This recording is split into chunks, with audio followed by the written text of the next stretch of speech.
Welcome, my peeps, my peoples. Please like, comment, subscribe, share the video. It'll be greatly appreciated. It's Mary Jane. What's going on? What's poppin', peep squad? What's good?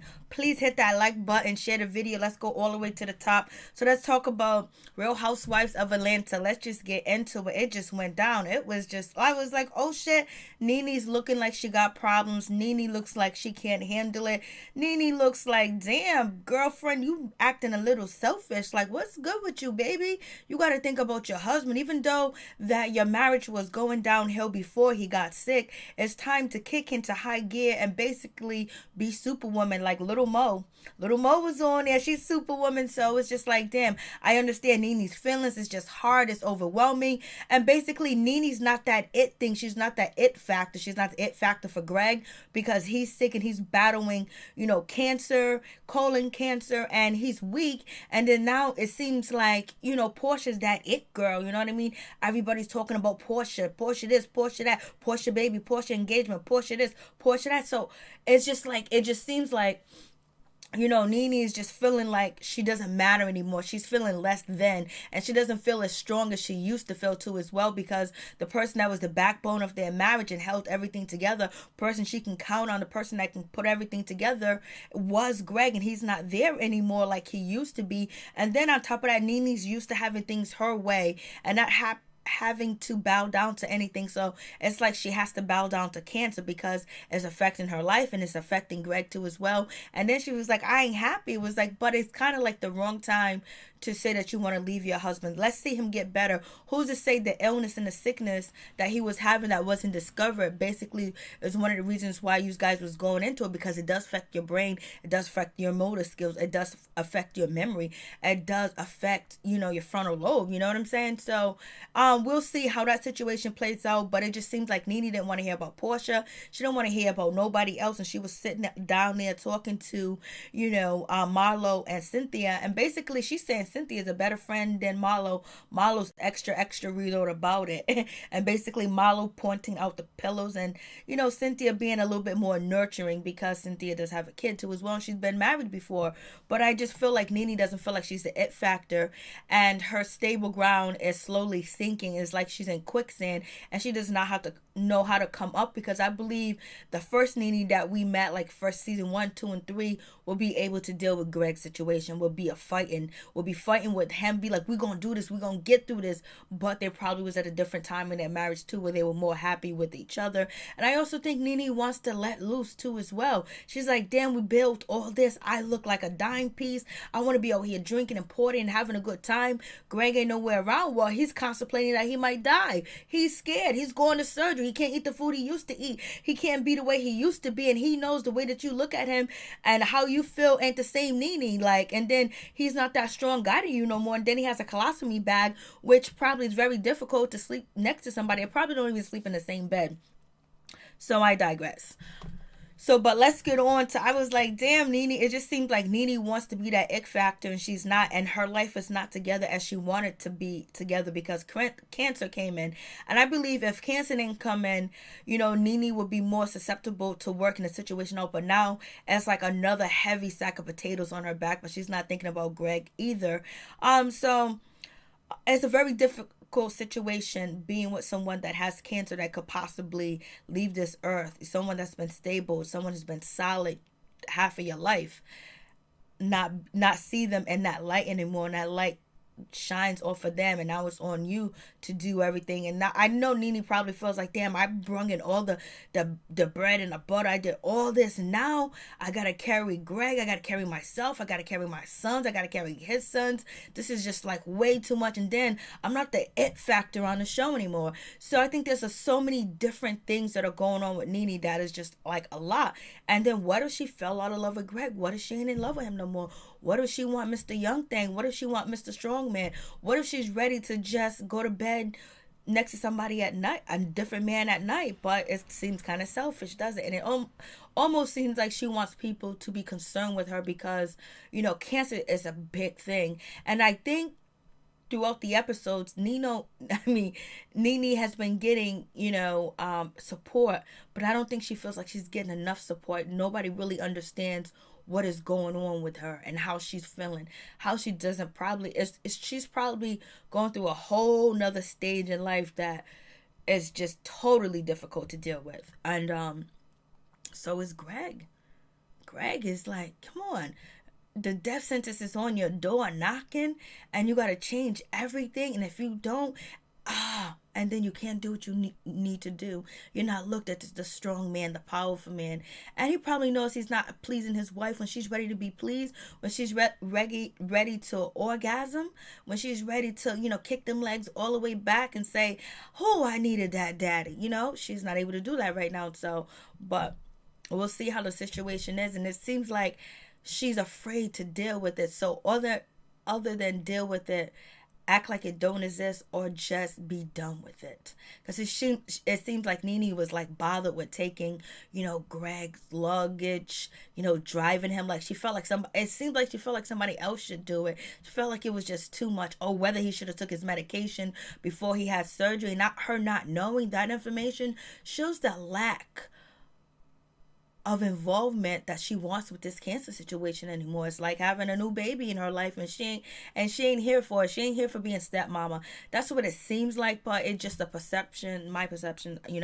So moving on from that situation, I was like, damn. And then it's just seemed like she didn't want to drive Greg, because Greg used to always drive the car. Now she's driving the car. She couldn't find the candle to light the candle. She was upset. The doorbell rang. Oh, I'm doing this all by myself. But he's at the hospital, or I don't know if he was at the hospital that day. But she was telling him on the way to the hospital, he's facing something that's really serious, and he's probably scared as shit. And his wife is saying, while you in surgery, anything could possibly happen, but thank God nothing did. I'm going to go to the boutique. I'm going to go do this. I'm going to do that. I say do it without telling him, because sometimes sitting in the waiting room is like, it almost seems like you're on death row. You know what I'm saying? It almost seems like, you're just waiting, you anticipating. There's nothing can take your mind off of it. Google, Twitter, YouTube. If you're in a waiting room,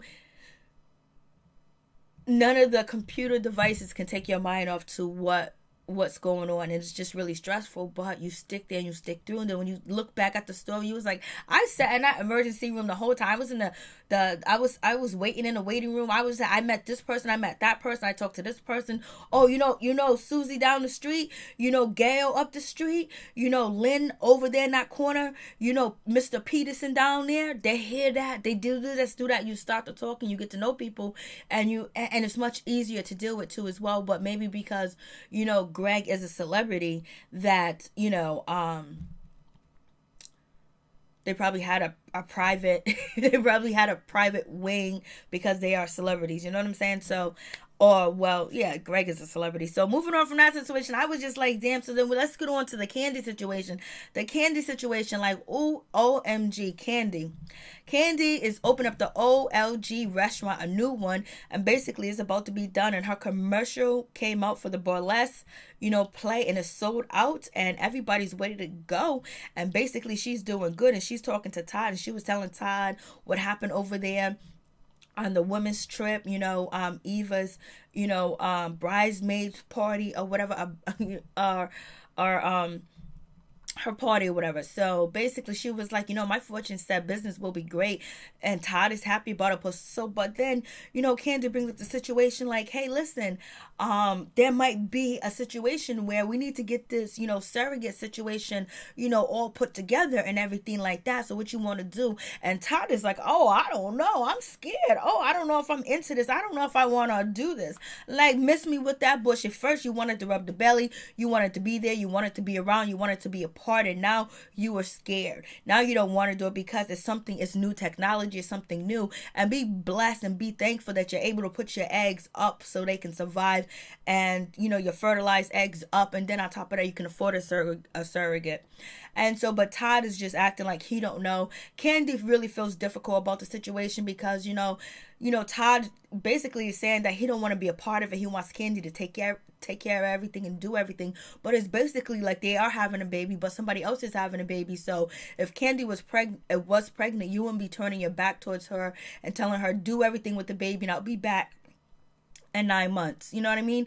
No. So the surrogate is housing your baby. So you guys want to interact together with the surrogate and talk about the things you want the baby to eat and be close to Candy and support her, because she's actually carrying this baby too, but she's just not carrying it in her biological, belly, is in somebody else's belly. So she's going to need that same moral support, because it's something very emotional. So she can't do it alone, Todd. Like, come on, you're just thinking it as like, oh, you're so sensitive, you don't want to be involved. But that's just like turning your back on your pregnant wife. And you know what I mean? You leaving her with all the emotional problems and no one else to come talk to. And so that's not fair. So you need to be a part of that too as well. As many businesses as Candy run, she is willing to also step up and take care of the surrogate situation, even though it's more crazier for her than it is for you. So you can, join in and help your wife and assist her, because you want to be a part of the situation, because you're going to look back on it and be like, damn, I really left my wife emotionally alone. I really was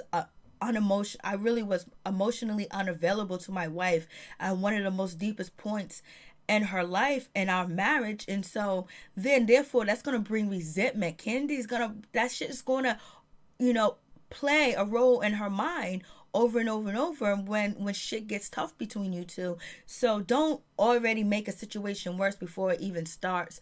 Be a part of the situation. So, Candy and Todd, they meet the surrogate. The surrogate, she's cool. I thought she looked a little bit older, but she's probably much younger. But she's cool. She's healthy. She did it before. She's willing, able, and ready. She was like the other family. They wanted me to eat a certain type of food, and guess what? They had it delivered to my house. That's what I'm talking about. Deliver me my food, baby. Deliver me my food. And so Candy wanted to make sure she ain't having sex with nobody else. This is a sexual situation. She's currently single or whatever. Candy started crying because she was talking about her carrying, Candy's eggs, and Candy's feeling more emotional about the situation because she feels less than at this time of point that she can't carry her own eggs, and she wants to carry her own eggs, but she has to allow somebody to do it. So it makes you feel like you're less than and you lack that type of, your body, like, you feel like, damn, I'm not whole all the way because I can't do this. And I'm superwoman. I can do everything else. I can do this. I can do that. Blah, blah, and the third. Make money, make millions, get married, have kids, raise everybody, help everybody, do Big Brother TV and almost win. The Celebrity Big Brother show and almost win. So it's like, this is something that, she has to give into. And usually Candy's not the person to give in. She'll fight all the way to the dawn. But this time, she's going to have a fight she's going to have help, and that's the surrogate, and she's going to need the help from Todd. She's going to need him to stop being unemotional, available for this situation, because it's a child that they're both bringing into the world, and they're both going to have emotional connections with this woman having the baby at the time that she's carrying their child. So there's life being brought into this world, and they need to talk about it, conversate about it, and help each other through that situation. So it is what it is. So Candy is crying. She's going to think about it. She's going to talk to her attorneys, get everything finalized, and I bet she's going to smack the shit out of Todd and tell Todd, get it together. I don't want to do this. I'm on national TV doing this, doing that, whatever. But at least she's opening, and she's open, and she's showing other people, there's things to do, because people that are raised in the South, people that are raised with morals and values and different things, you're supposed to do this before you get married, boom, boom, boom. And, Todd and Candy was talking about the official way, to get married, the official way to have a child, how you plan for it, that they were taught and that they know of, but now it's a whole different day or whatever. So she's letting the world know, like, I'm doing it, and maybe you can do it too if you got the coins, if you got the cheddar, if you got Dr. Jackie and Bravo TV behind you, baby. So we have that situation. So that was cool or whatever. Just to see, I was like, damn, I never seen Todd be so selfish. Like, he was really selfish with the situation. And so we got two selfish people this episode. We have Nene and we have Todd being very selfish. It's just like, damn, like, you handle that, you do that, let me know when it's all good. So that's not a good look either too as well. And then we also have Shamari and Porsha and Dennis and Ronnie. Basically, they go out on a double date, and Shamari kind of like shade Porsha when she was like, yo, listen, I'm glad Porsha realized that we went to middle school, elementary school, and high school together. Like, we're both from Dakota, so they chilling, having a good time. Ronnie and, Dennis was basically riding the go cars or whatever. Dennis' car was going real slow. It's because he's more heavier, and, Ronnie is really light. So we have that situation. And then we have the two guys talking about, him, about, the baby on the way and all this other good stuff. And then we find out that Dennis is going to propose to Porsha on Friday, and he got everything set up. He got everything going down. Basically, he lets Ronnie know. So it was so nice that he didn't try to keep it a secret from Ronnie, and he could trust Ronnie with his secret for it not to get out. And so that was cool too as well. It was really nasty when Shamari, cleaned the booger out of Ronnie's nose. But they've been knowing each other for 15, and how long they known each other for?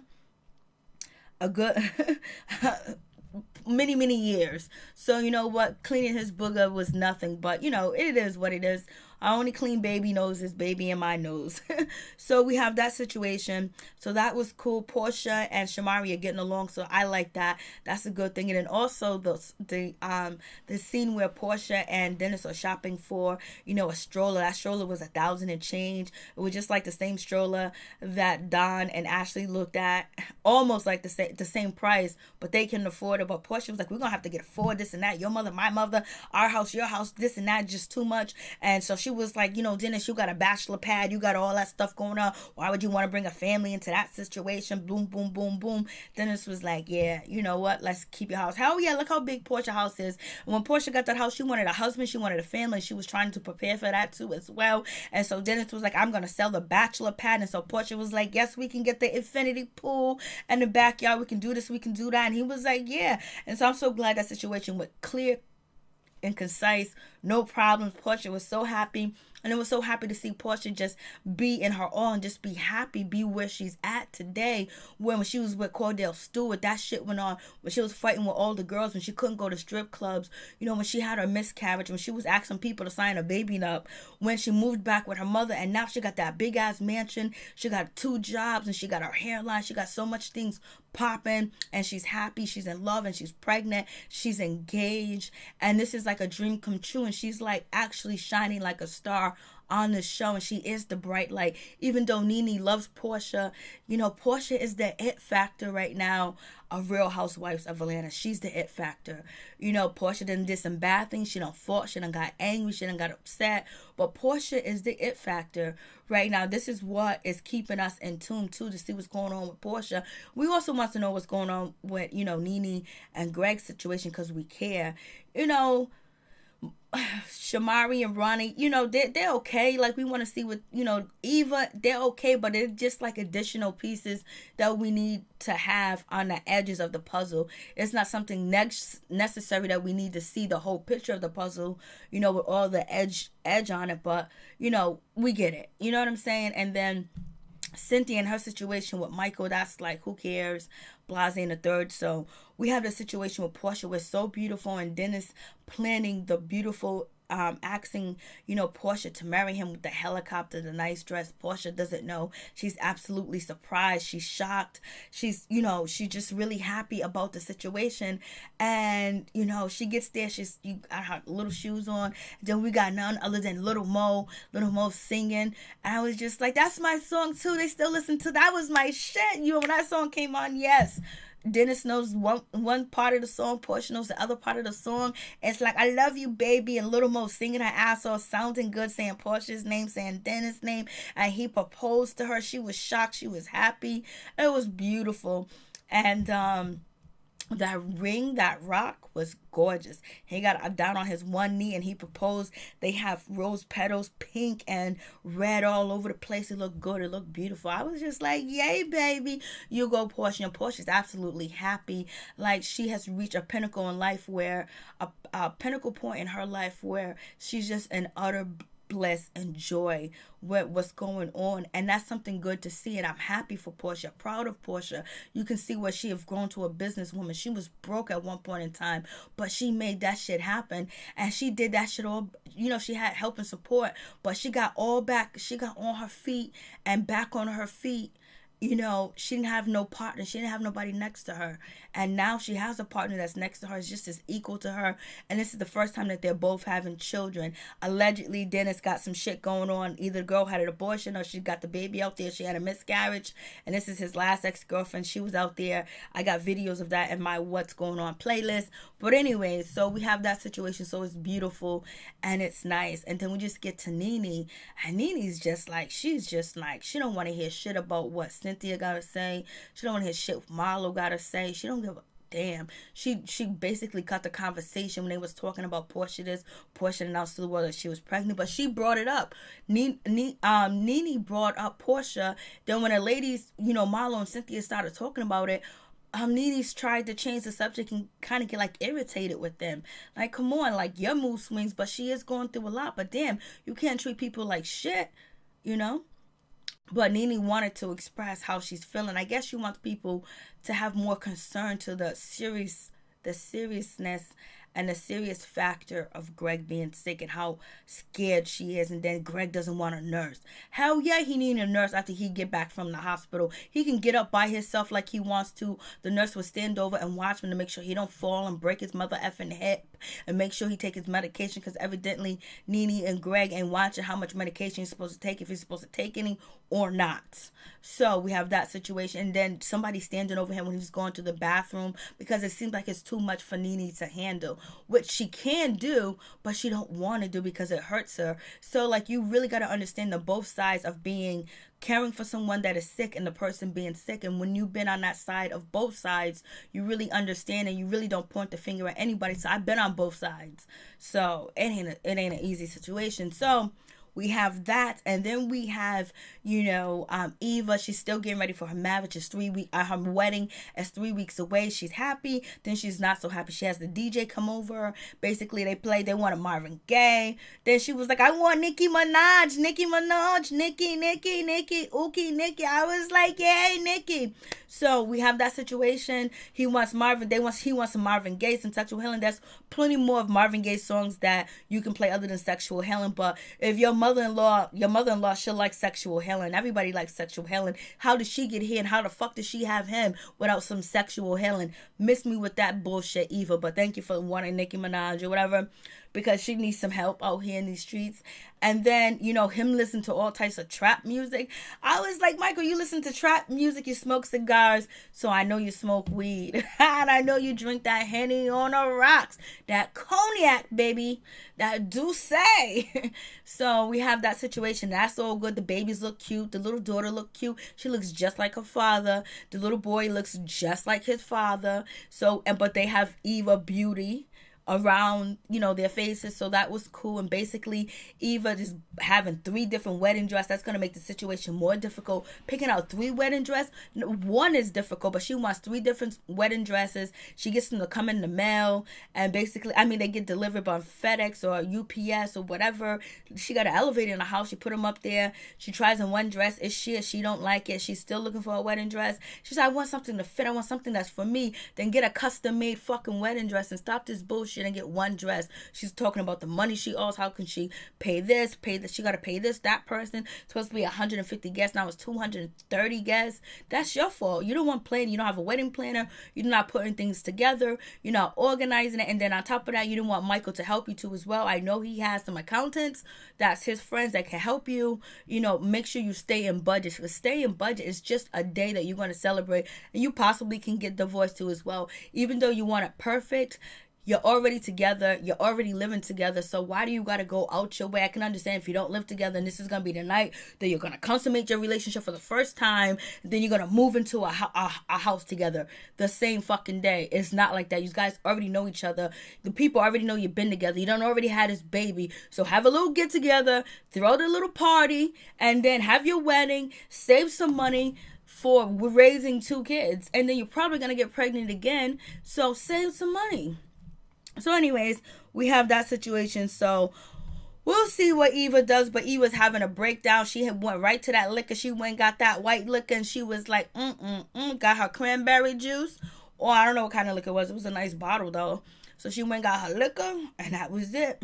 and she's crying, she's having a breakdown, but she's also having a breakdown too as well because her granddaddy died, but she was able to hold his hand and able to be with him before he actually passes. So she's pretty much on a roller coaster right now, losing her grandfather, someone she loves, and him not being and not being able to be at her wedding. So she probably wish she would have got married a lot sooner so he could be there at the wedding. But anyways, that's nor here or there.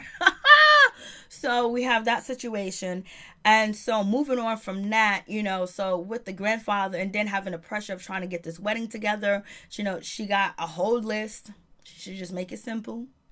But she got this whole list, and then dealing with the emotional roller coaster that she's going through at the same time losing her grandfather. So she's feeling lost and gained at the same time. So that's like a lot of confusion at the same time. You don't know whether to feel happy or whether to feel sad, because you feel like you got to be feeling sad because you lost somebody that you love. And your grandfather always been there, but you're about to get married too as well. So it's like a roller coaster that she's going through. She don't know whether to be happy or to be sad. So we just have that situation. And Cynthia is just running along with the situation. So it's all good.